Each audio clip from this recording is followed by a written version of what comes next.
안녕하십니까? 안녕하세요. 여러분 저에 대해 잘 모르시죠? 네. 제 이름은 황문석입니다. 몇 년 전에 아주 유명했던 박사님이 한 분 계시죠? 네. 황문석 박사님하고 저하고는 전혀 관계가 없습니다.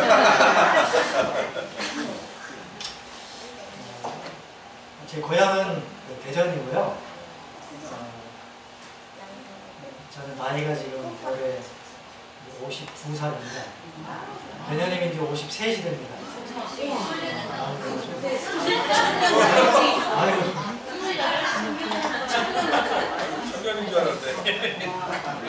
그래서 뭐 이렇게 하다 보니 벌써 이렇게 50이 넘었습니다. 40대 같아요. 아유, 감사합니다. 저는 처음에 이제 목회를 충청앞에서 시작했습니다. 충청앞에서 5년 목회를 하고 어느 날 갑자기 학원에서 요청이 와가지고 제가 서울 위생병원에 있는 일본어 학원으로 제가 가게 됐어요. 그래서 그렇게 해서 학원으로 들어와가지고 제가 동중한앞에, 서중한앞에, 영남앞에, 호남앞에만 빼고 다 이제 다녀봤습니다. 그 중에서 이제 동중한앞에가 가장 제가 오래 있었어요. 동중한 한 13, 4년 되는 것 같습니다. 충청앞에서 7년, 서중안에서 2년, 영남에서 3년, 여기서 이제 이렇게 10년 넘게 이렇게 했습니다. 우리 박인배 목사님은 제가 원주에서 살기는 7년 살고 또 목회는 6년을 그쪽에 했는데 그때 또 원주 계셔서 같이 있고 또 사모님도 뵙게 돼서 반갑습니다. 여기 오니까 또 우리 서집사님 또 우리 김집사님 또 몇 분 강 목사님 이렇게 몇 분 아는 분들이 계셔서 참 반갑습니다. 저는 이제 아이가 셋이 있고요. 아들 하나, 아들 둘, 딸 하나 이렇게 있어요. 또 아내는 아직까지 하나밖에 없습니다. 자식은 셋인데 앞으로도 계속 하나밖에 없을 것 같습니다. 돈을 좀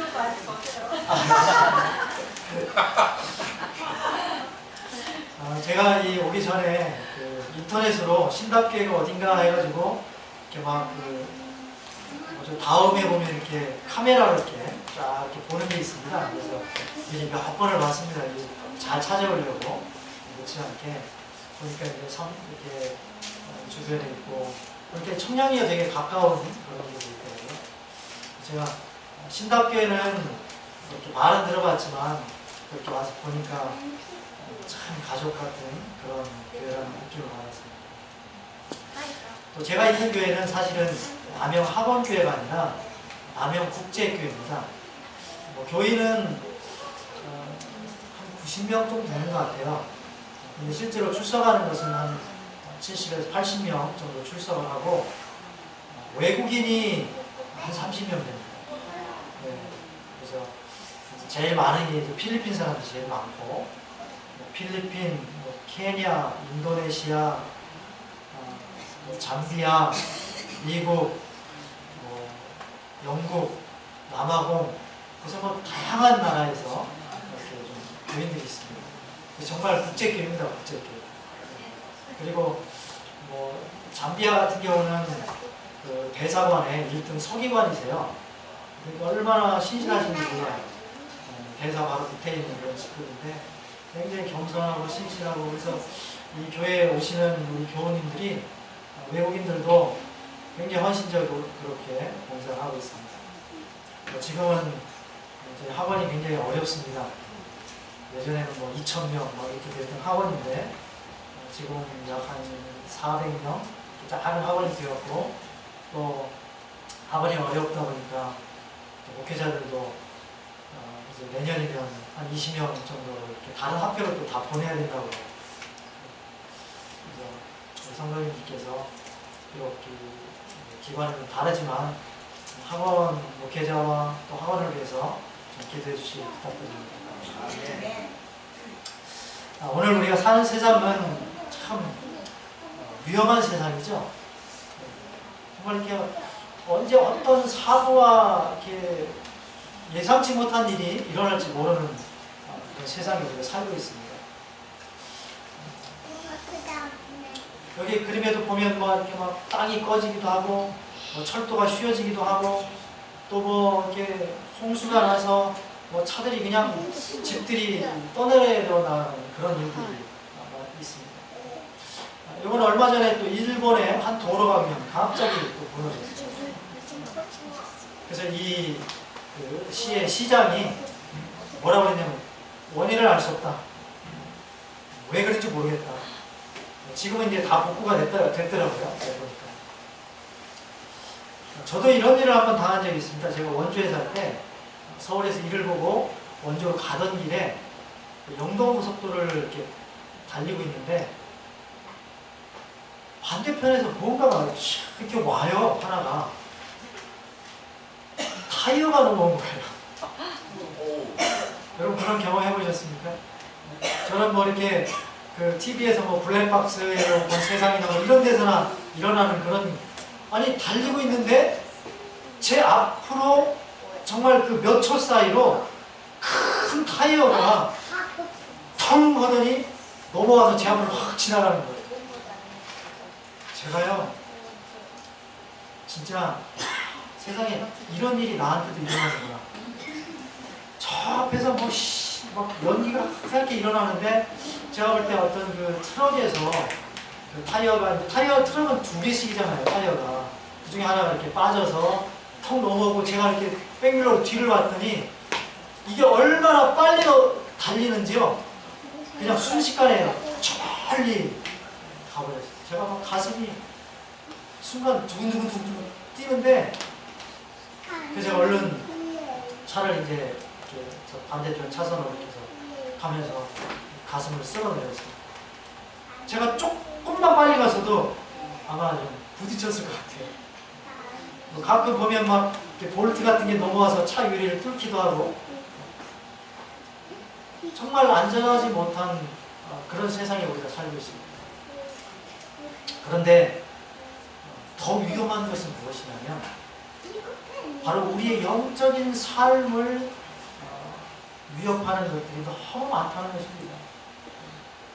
우리 아이들은 어떻습니까? 정말 너무나 많은 것에 노출되어 살고 있어요. 아이들을 달래기 위해서 부모는 무엇을 꺼내요? 스마트폰을 꺼냅니다.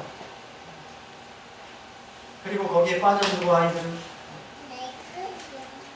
그래서 우리의 영적인 삶을 위협하는 이런 세상에서 우리의 삶을 우리는 어떻게 지키고 보존하며 살 수 있을까? 오늘 히브리서 12장 1절과 2절의 말씀을 우리가 함께 보면서 그 해답을 좀 찾아보았으면 좋겠습니다. 우리 모두 함께 이 말씀을 좀 읽어볼까요? 자, 시작. 이러므로 우리에게 구름같이 선한 주인들이 있으니 모든 무엇과 우리의 이슈 문제를 벗어버리고 인내로서 우리 앞에 강한 강주를 가며 이름의 주여 또 온전히 하시는 이 예수를 바라보자. 그는 그 앞에 있는 기쁨을 위하여 십자가를 참사 부끄러움을 개의치 아니하시더니 하나님 보좌 우편에 앉으셨느니라. 아멘. 여기 히브리서 12장 1절의 말씀은 이러므로 라는 말씀으로 시작합니다. 자, 이러므로라는 이 말을 할 때는 앞에 무슨 얘기가 있다는 얘기죠. 앞에 무슨 이야기를 해놓고 그거에 대한 결론으로 이제 히브리서 12장 1절과 2절의 말씀을 좀 하고 있는 거예요. 이러므로 이렇게 해라. 히브리서 11장에는 우리가 잘 알듯이 여러 믿음의 선조들의 이야기를 해주고 있습니다. 아브라함, 이삭, 야곱. 그 사람들이 어떤 사람들이었습니까? 믿음으로 산 사람들이에요. 그냥 믿음 하나로 그냥 이렇게 온전히 자기들의 삶을 이렇게 이어왔던 사람들입니다. 그들이 넘어진 적이 없었을까요? 있었습니다. 죄를 지었던 적이 없었을까요? 있었습니다. 실수하고 죄짓고 넘어지고 상처나고 배신하고 배반당하고. 그런데 그들의 모든 특징은 무엇이냐면 그들의 믿음을 끝까지 놓지 않고 지켰다는 것입니다. 그래서 우리가 우리의 영적인 삶을 지키기 위해서 그 사람들이 이렇게 살았는데 그 살았던 방법이 무엇인가를 히브리서 12장 1절부터 2절이라는 말씀을 하고 있는 것입니다. 첫 번째는 무엇이라고 권면하는가 하면 모든 무거운 것과 얽매이기 쉬운 죄를 벗어버리라고 했습니다. 무거운 것은 무엇일까요? 무거운 것. 그것은 방해물입니다. 방해물. 자, 경주를 하는 사람들은 모든 방해가 되는 것들을 어떻게 해요? 다 내려놓고 뜁니다. 그런데 경주를 하는 사람의 입장에서 그 방해물을 이것은 방해물인지 이것은 방해를 하지 않는 것인지를 결정하는 걸 누가 해줘야 돼요? 그것은 본인이 해야 됩니다. 아니야, 나는 이것을 메고 뛰어야 돼. 그 유명한 마라톤 가운데 사하라 사막 마라톤이 있습니다. 저도 한때는 이 사막 마라톤을 한번 가봐야지 하는 그런 마음을 먹었던 적이 있습니다. 그때 그 사람들은 필요한 양식, 그 기준 그것만 다 가지고 뛰게 돼 있어요. 근데 예를 들어서 그 사람이 아유 난 너무 무거워서 식량을 데려놔야지. 그래도 돼야 안 돼. 안 됩니다. 무거운 걸 가져가야 돼요. 그건 방해물이 아닙니다. 근데 아유 가다가 내가 얼마나 잘 뛰는지 스마트폰으로 좀 촬영해야겠다. 스마트폰 하나 딱 넣어요. 가면 어떻게 무겁습니다. 그래서 경주자는 자기가 승리할 수 있는 것에 필요치 않은 것은 다 내려놓아야 하는 것입니다. 또 이 경주는 우리가 하늘 가는 경주가 다른 일반 경주와 다른 것 중에 하나는 모든 사람이 승리할 수 있다는 것입니다. 왜냐하면 이 하늘 가는 경주는 옆에 사람과 경주하는 게 아니기 때문에 여러분들 함께 지금 이 자리에 있는 우리 교우님들과 그래 내가 먼저 하늘을 가야지 경주할 수 있습니까? 내가 먼저 하늘 가는 방법이 있습니다. 내가 먼저 죽으면 돼요. 그럼 조금 더 하늘을 가까이 접할 수 있겠죠. 그럴 수 없지 않습니까? 그래서 자기의 유일한 경쟁자인 자아와의 싸움, 즉 이 무거운 것은 악으로 기울어지는 모든 그런 것들을 다 내려놓아야 된다는 거죠. 그리고 여기에 또 두 번째 말하기를 얽매이기 쉬운 죄를 벗어버리라고 했습니다. 그것은 쉽게 마음이 흐트러지는 우리의 마음을 흐트러 놓는 것들을 내려놓으라는 것입니다. 어떤 사람은 이 얽매이기 쉬운이라는 이 말을 딱 달라붙는 것이다 라고 이렇게 표현하는 사람도 있어요. 죄가 어떻습니까? 죄라는 녀석은 정말 우리에게 딱 달라붙어서 떨어지지 않습니다. 그래서 내가 이 하늘 가는 경주에서 영적인 삶에서 승리하기 위해서는 나에게 달라붙은 이 죄가 고통스러울지라도 어떻게 떼어내야 되는 것이에요. 떼어내야 됩니다. 그리고 꼭 필요한 것만 가지고 뛰어야 되는 것, 몸을 가볍게 해야 되는 것입니다. 뛰는 사람이 어제 내가 명품 가방을 하나 샀는데 내가 이걸 좀 자랑해야지. 그래가지고 그 가방을 옆에 탁 끼고 상표가 밖으로 나오게 들고 뛰지는 않지 않습니까? 내가 어제 선물 받은 밍크 코트가 있는데 야 이거 좀 자랑해야지. 그래서 그걸 입고 뛰지는 않지 않습니까? 여기 우리가 잘 아는 사람이 있습니다. 이 사람은 누구죠? 우사인 볼트. 네, 우사인 볼트. 이 사람이 신은 것 중에 신발이 있습니다. 신발. 우사인 볼트를 후원하는 후원업체가 퓨마라는 회사인데 2009년 베를린 육상 세계 선수권 대회 때 이 사람에게 제공된 얌이라는 그 신발 이름이 암이라는 신발인데요. 이 신발 하나의 무게가 149g밖에 안 돼요. 얼마나 가볍겠습니까? 그걸 신고서 뛰어서 그가 세계 신기록을 냈습니다. 우리는 지금 하늘을 향해 여행하고 있습니다. 옛날 이 바울이 이 말씀을 기록할 때 그가 염두에 두었던 것은 고대 로마의 아마 올림픽 경기를 그가 염두에 두었던 것 같습니다. 옛날 제가 이제 기록을 보니까 옛날 로마 올림픽 때는 그 올림픽에는 여러 종목들이 있는데 그 경기장 안에는 남자들이 주로 거의 들어갔다고 해요. 그리고 그 경기를 뛰는 사람들은 알몸으로 뛰었답니다. 옷을 하나도 안 입고 뛰었대요. 그래서 아마 이제 남자들만 구경을 했던 것 같기도 하고. 그러니까 이 경기를 하는데 필요치 않은 모든 것들을 다 내려놓고 뛰는 것입니다. 우리가 지금 하늘 경주를 하는 데 있어서 우리 삶의 거추장스러운 게 무엇이 있습니까? 여기 교회증언 5권 152쪽에 이렇게 말씀을 합니다.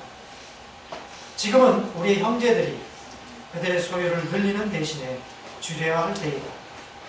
우리는 바야흐로 더 좋은 나라, 하늘에 있는 나라로 옮겨갈 것이다. 그러므로 우리는 이 세상의 거민이 되지 말고 살림살이를 강한 줄여서 사는 방향으로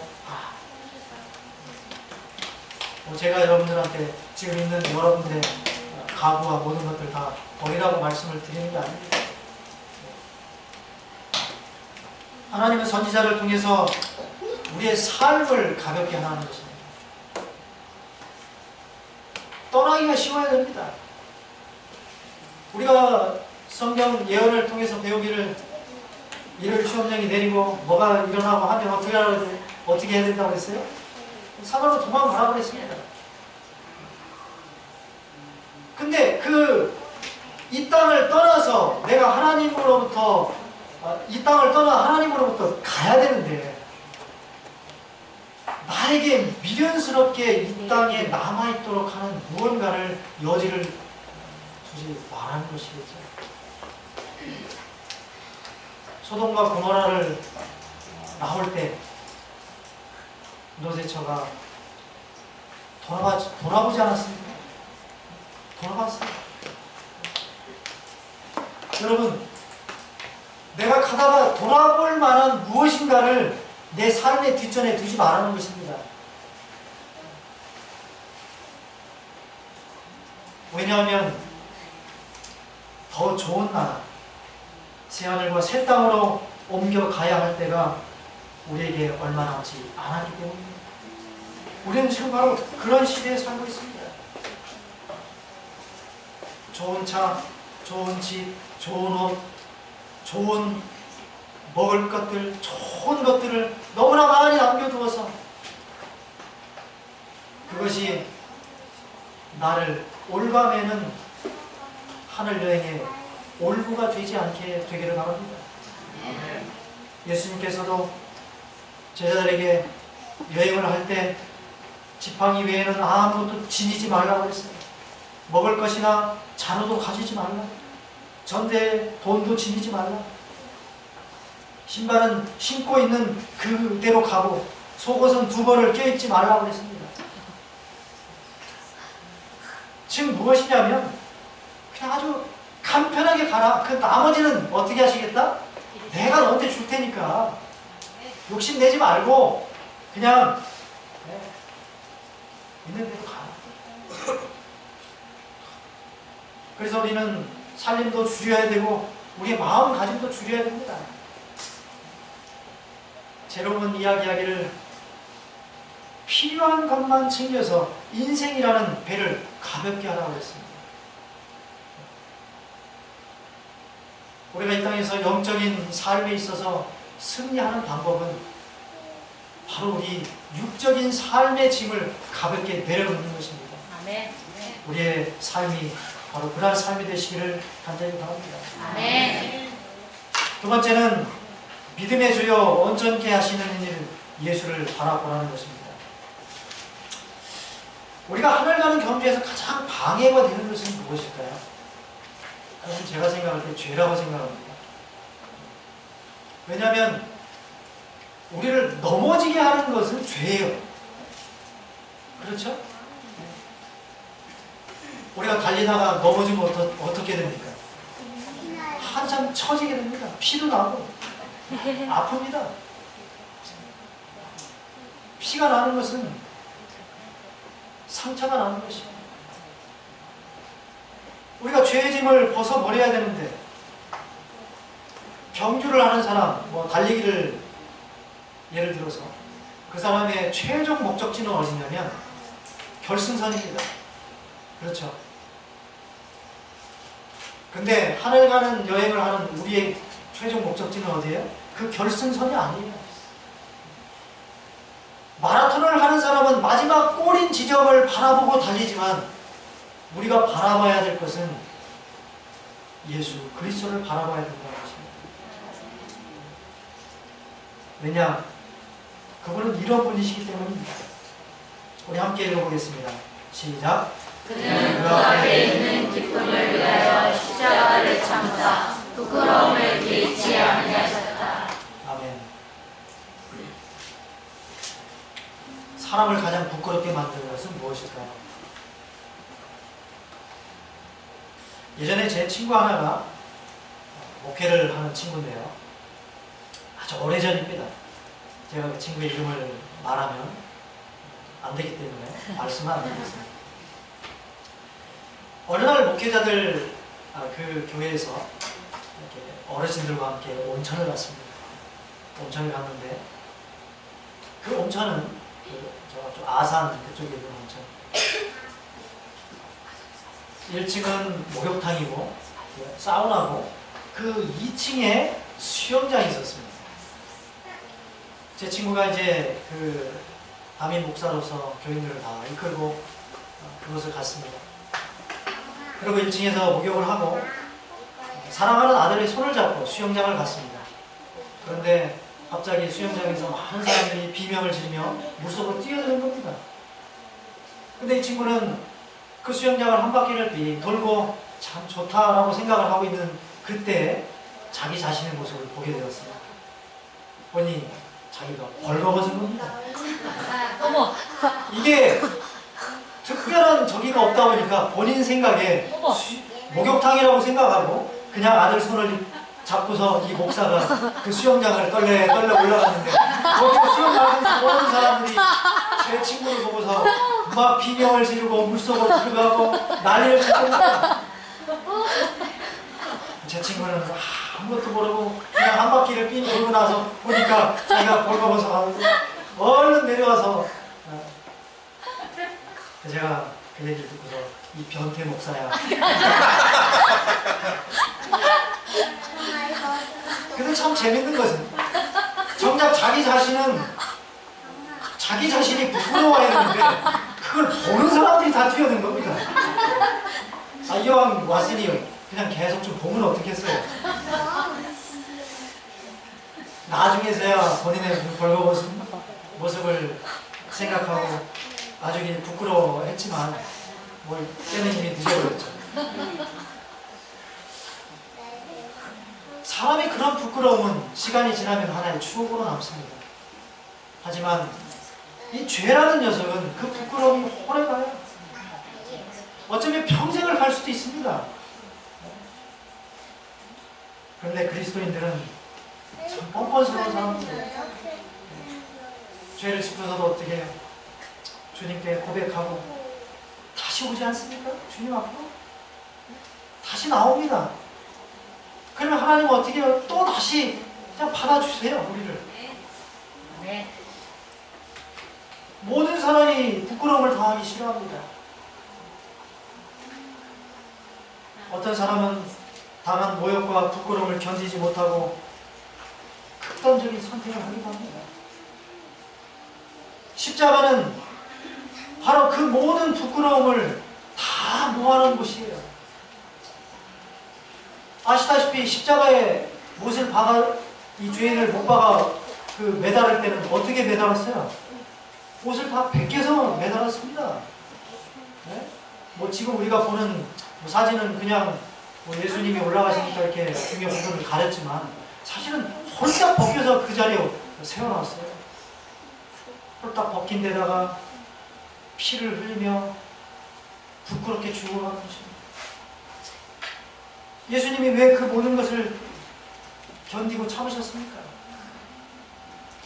그것은 바로 자기의 희생으로 인해서 구원받게 될 사람들 때문이었습니다. 바로 그 기쁨을 위해서 예수님은 십자가의 부끄러움과 치욕을 기꺼이 참으신 거예요.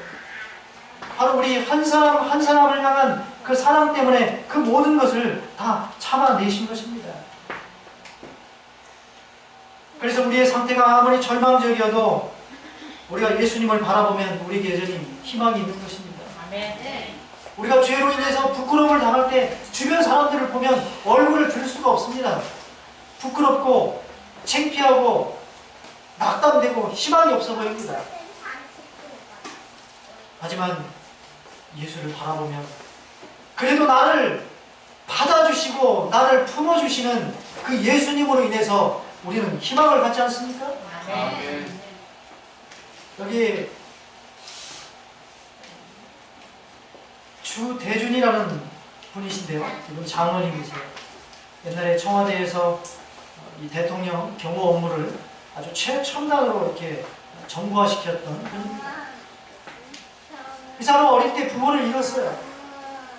초등학교 2학년 때 교회를 지나가다가 교회 앞을 이렇게 지나가는데 보니까 그 간판에 이렇게 써 있습니다. 주 예수를 믿으라. 그리하면 너와 내 집이 구원을 얻으리라.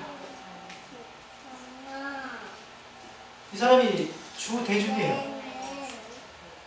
그때 그 건물에 이렇게 쓰여 있는 걸 보고서 이 사람이 생각하기를 주 예수? 나하고 성이 같네? 이 집주인이 주 예수라는 생각을 했습니다. 주시다. 그래서 그때부터 이 사람이 예수님을 주시 아저씨라고 부르고 삶이 힘들 때도 주시 아저씨를 바라보고 일이 잘 풀리지 않아도 주시 아저씨를 바라보는 것입니다. 아저씨가 낫죠? 늘 예수님을 바라보고 그분이 모든 사람을 하나님의 축복의 통로로 삼기를 원한다는 사실을 그가 교회를 다니면서 깨닫게 되었어요. 그는 그때부터 그의 아들과 딸에게 공부하라는 말 대신에 그 자녀들의 머리에 손을 얹고서 항상 축복 기도를 하기 시작했습니다. 그는 생각하기를 출세하는 것이 성공이 아니라 빛과 소금으로 사는 것이 진정한 성공이라고 생각했기 때문입니다. 여러분, 우리 자녀들이 성공하기 원합니까? 그 성공의 기준은 무엇입니까? 부자가 되기를 원하십니까? 그 부자의 기준이 무엇입니까? 한 마을에 근근히 힘들게 살아가는 부부가 있었어요. 폐지도 죽고 또 뭐 이것 소일거리를 해가면서 근근히 살아갑니다.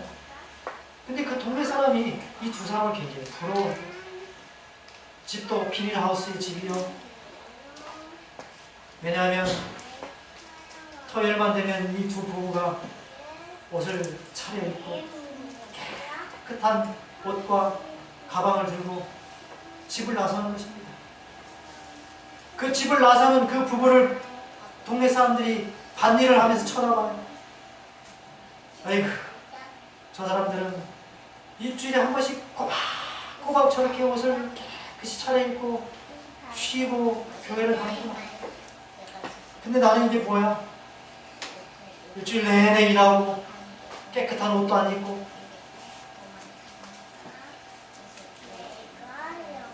동네 사람들은 이 사람들보다 더 잘 삽니다. 돈도 많습니다.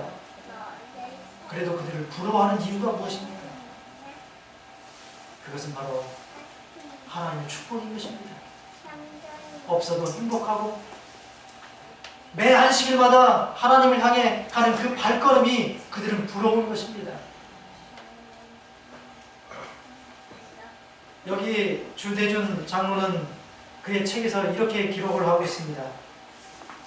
만약 내가 나의 부족과 허물에 초점을 맞추었다면 중도의 많은 꿈들을 포기했을 게 뻔하다. 그러나 언제나 나는 나를 통해 많은 것을 이루실 하나님을 바라보았다. 우리는 어쩌면 부족할 수 있습니다. 허물이 있을 수 있습니다. 예수 그리스도를 바라보시기 바랍니다. 그분 안에 우리 삶의 대답이 있습니다. 바라볼 것이 있는 사람은 주변의 상황에 자신의 마음을 빼앗기지 않습니다. 이 주대준이라는 장로님은 청와대에서 그가 자기가 믿는 하나님을 함께 나누기 위해서 그 청와대 안에 기독 신우회라는 것을 그가 조직을 합니다. 그리고 늘 모여서 기도하고 하나님을 예배했습니다. 환경이 사람을 바꾸는 것이 아닙니다. 예수 그리스도를 바라보시길 바랍니다. 시대의 소망 439쪽에 이렇게 말씀을 합니다. 회개하는 죄인은 세상 죄를 지고 가는 하나님의 어린 양에 그 눈을 고정시키도록 하라. 그는 바라봄으로써 변화를 받게 된다. 그의 공포는 기쁨으로, 의심은 소망으로 변한다. 감사하는 마음이 솟아오른다. 별같은 마음이 부수어진다. 사랑의 조수가 심령에 밀려 들어온다. 바라본다는 것은 바라보면서 그분을 따라간다는 것입니다. 그분을 따라가면 우리에게 이런 축복을 주시겠다고 약속하신 것입니다. 또 하늘이라는 기도력에도 우리에게 이렇게 말씀을 합니다. 그리스도를 인정하는 것만으로는 충분하지 못하다. 우리는 그분께서 인도하시는 길을 따라가야 한다. 그분의 은혜는 모자람이 없다. 그분께서는 우리를 위해 고난을 당하셨을 뿐 아니라 우리가 따라야 할 모본을 남겨주셨다. 지금은 시험의 때다. 생명의 멸류관을 얻기 위해서는 자기를 십자가에 못 박는 고통을 지금까지 생각했던 것보다 훨씬 더 처절하게 경험하게 될 것이다. 다니엘은 그의 죽음의 위협이 있었다 할지라도 그는 창문을 열고 기도했습니다. 그가 바라본 것은 예루살렘이 아니라 바로 예수 그리스도셨습니다. 우리가 어렵고 힘들 때, 낙담될 때 예수 그리스도를 바라보게 되시길 바랍니다. 그분께서 우리의 길을 이끄실 것입니다. 마지막으로 우리의 영적인 삶에서 승리하기 위해서 인내로서 우리 앞에 당한 경주를 해야 합니다. 달린다는 것 참 힘든 일입니다. 우리가 사는 것도 신앙생활을 하는 것도 달리기와 비슷하죠. 계속 가야 됩니다. 멈출 수가 없습니다.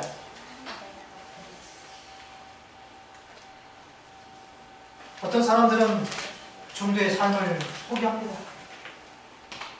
저는 제가 이렇게 지금까지 살아오면서 자기 자신의 삶을 스스로 포기한 그 사람의 모습을 제가 2번이나 봤어요.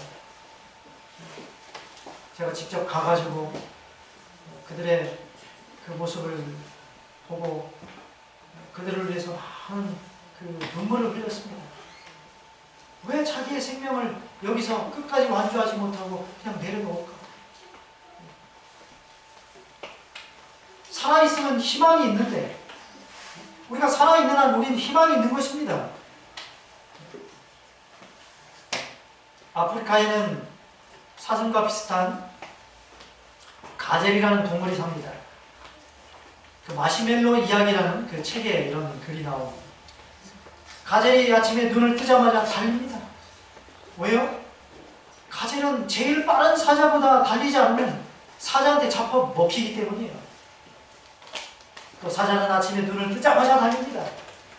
왜냐하면 제일 느린 가젤보다 빨리 달리지 않으면 굶어 죽기 때문입니다.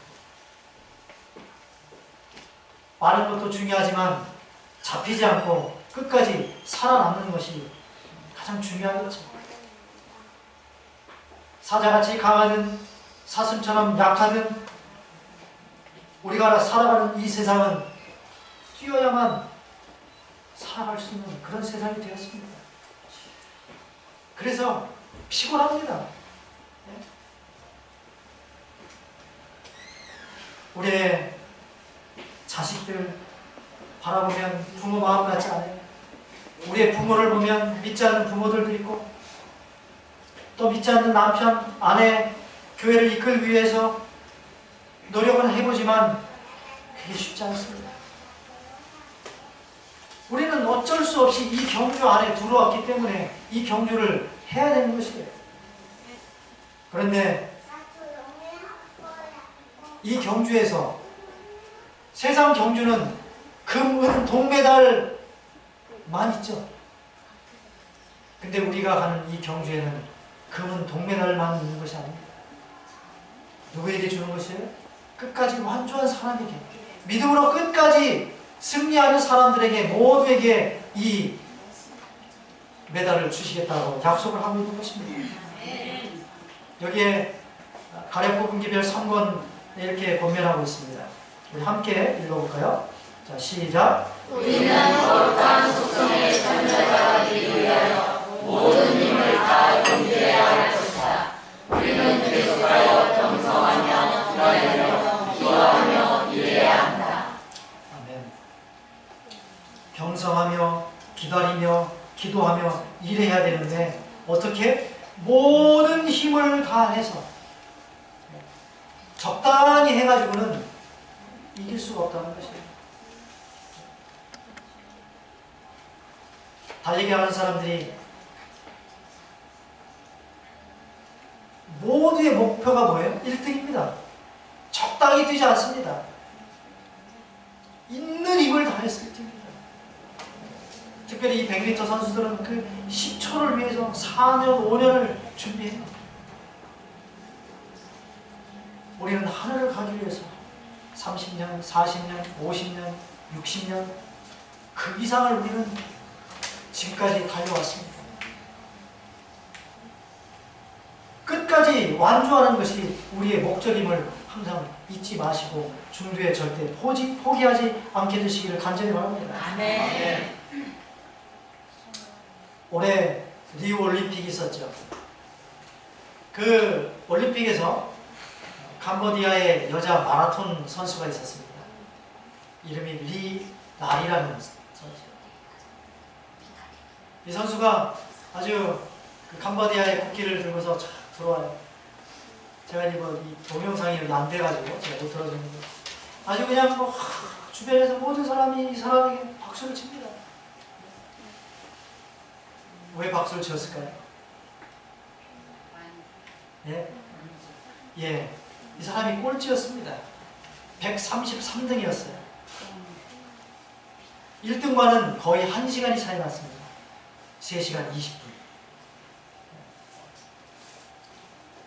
이 사람은 역사에 그 2016년 리우 올림픽의 마라톤 꼴찌로 기록이 된다 할지라도 그것보다 더 사람들의 기억 속에 남는 것은 끝까지 완주한 것입니다.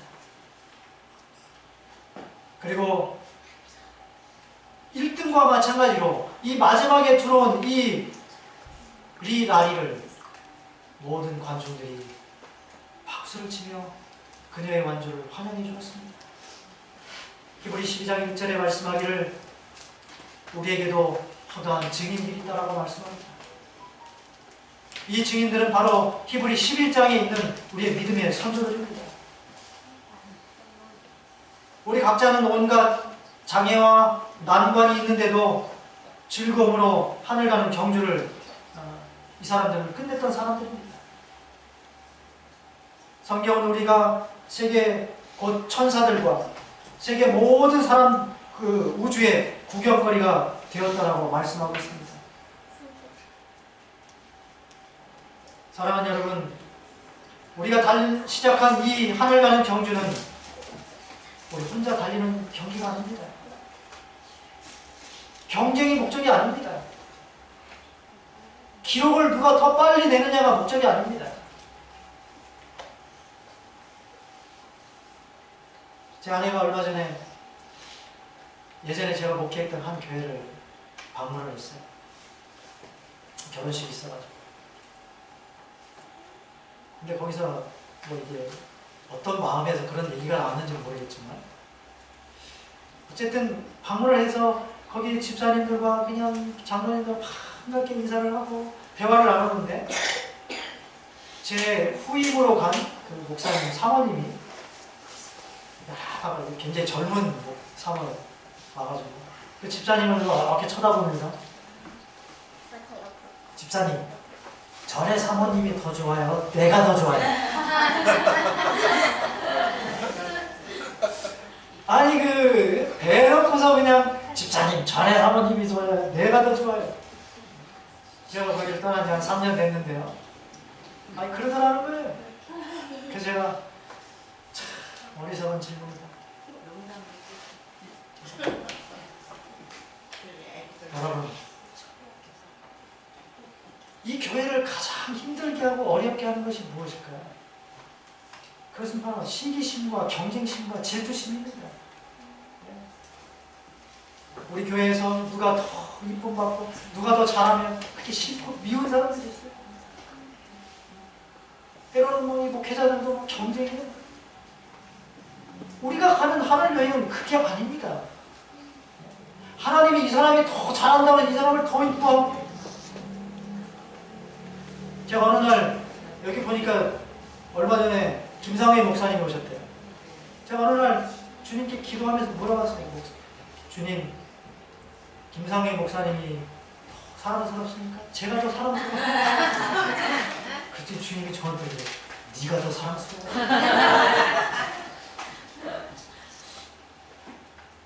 목사님, 주님, 연합회장님이 더 사랑스럽습니까?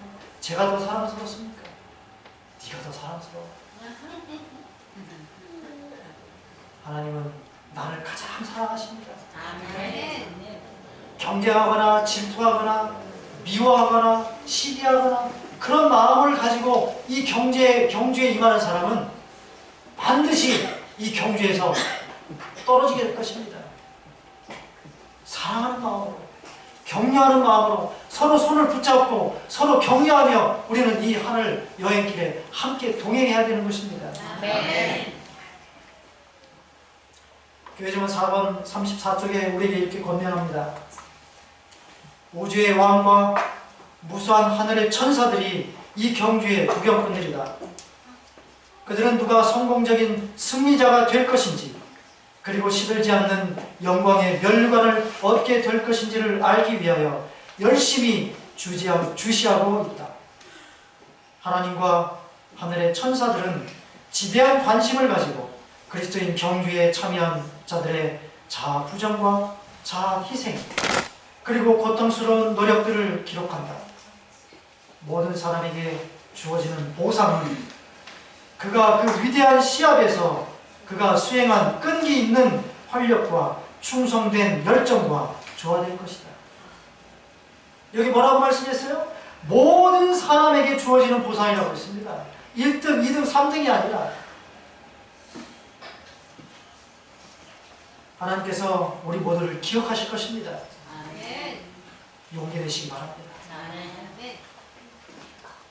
메시지 성경, 메시지라는 성경에는 이 히브리 12장에 대해서 이렇게 말씀합니다.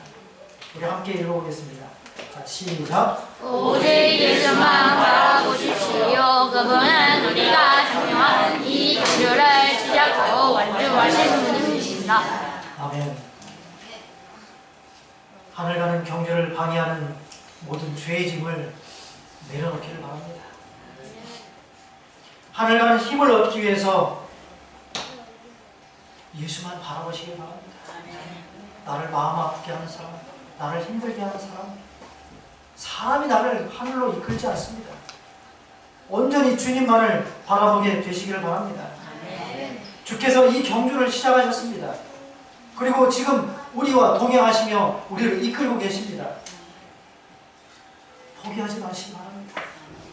우리 모두가 정말 끝까지 완주해서 그 하늘에서 함께 우리의 메달을 자랑하는 우리 모두가 되시기를 간절히 바랍니다. 아멘.